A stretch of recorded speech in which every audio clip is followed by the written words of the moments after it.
C'è un mondo, c'è un'Italia dei piccoli borghi, un'Italia dell'Appennino, un'Italia che è fatta di comunità che rischiano anche di ritrovarsi sempre più spopolate, più isolate.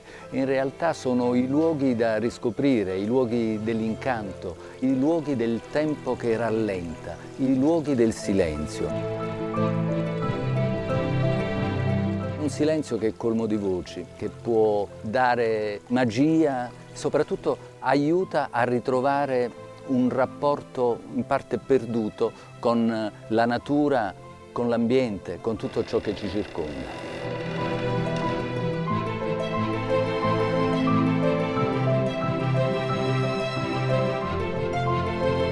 Buongiorno, ben arrivati a Pietrapertosa. Io sono Teresa e vi accompagnerò alla scoperta di questo paese. Pietrapertosa insieme a Castelmezzano è uno dei borghi più belli d'Italia e insieme a Grottole è uno dei paesi del silenzio.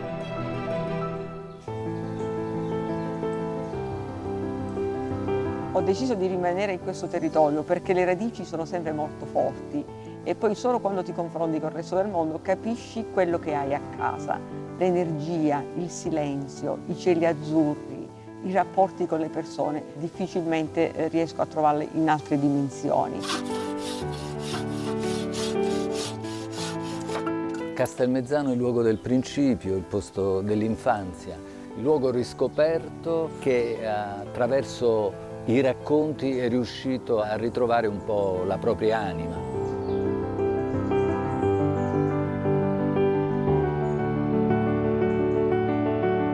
Tra i racconti di questo paese c'è la storia delle streghe, che qui chiamano maciare.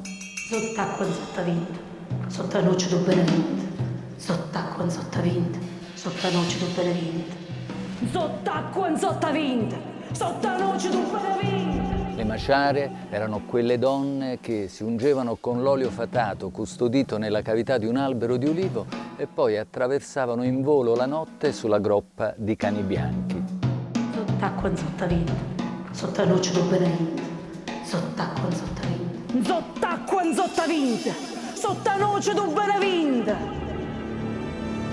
Questa è la storia di Vito, il contadino, e di quando, preso da fattura d'amore, ballava con le streghe. Malavinta da dove viene, malavinta da dove vai. Ma che sopravvita non c'hai ascina, che le carne va tazzata. Hai ascina da un bosco estremo, dove non si sentono né campane da suonare, né cristiane da passare, né gatte da cantare.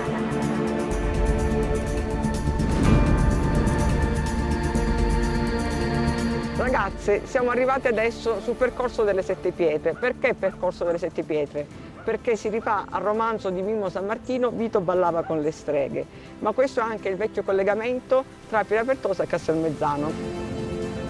Questo sentiero contadino è diventato un percorso letterario, il percorso delle Sette Pietre, dove con 7 totem scultorei parlanti si racconta una storia.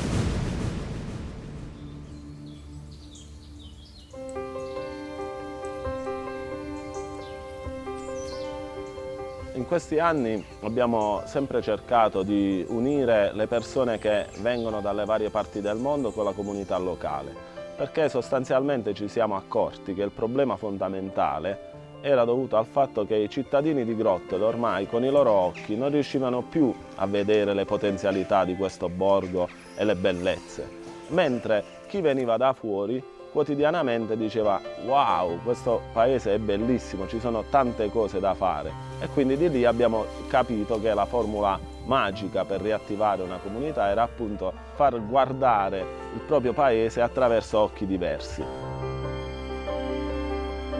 Il mio sogno per Grottole è ritornare a sentire le urla dei bambini all'interno delle strade del centro storico.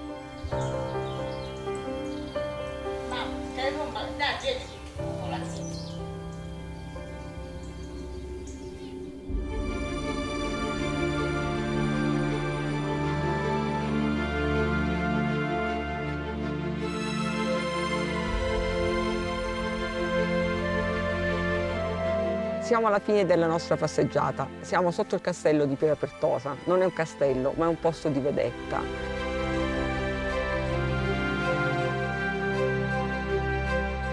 sotto, nelle immediate vicinanze del castello, c'è l'impianto del Volo dell'Angelo e da qui parte il cavo che collega Piera Pertosa a Castelmezzano.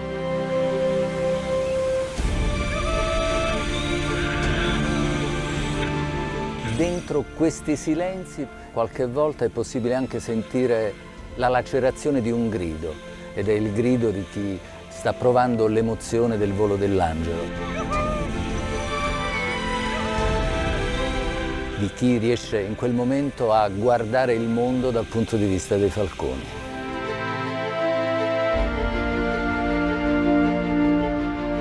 Piera Pertosa, Castelmezzano e Grottole sono i tre paesi del silenzio, è il filo rosso che lega i tre comuni. E a me piace dire sempre una cosa, ricordare un'espressione che mi ha detto un mio ospite americano. Teresa, sai una cosa? Per la prima volta ho sentito qui a Piera Pertosa il rumore del silenzio.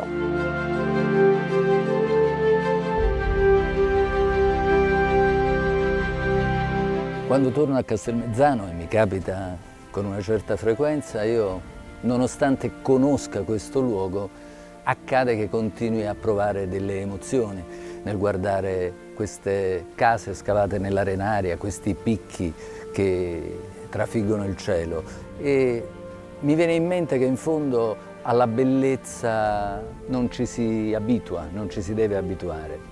Perché, come diceva un grande poeta come Pasolini, la bellezza è una cosa che ci passa davanti tutti i giorni, ma bisogna avere occhi che siano capaci di riconoscerla.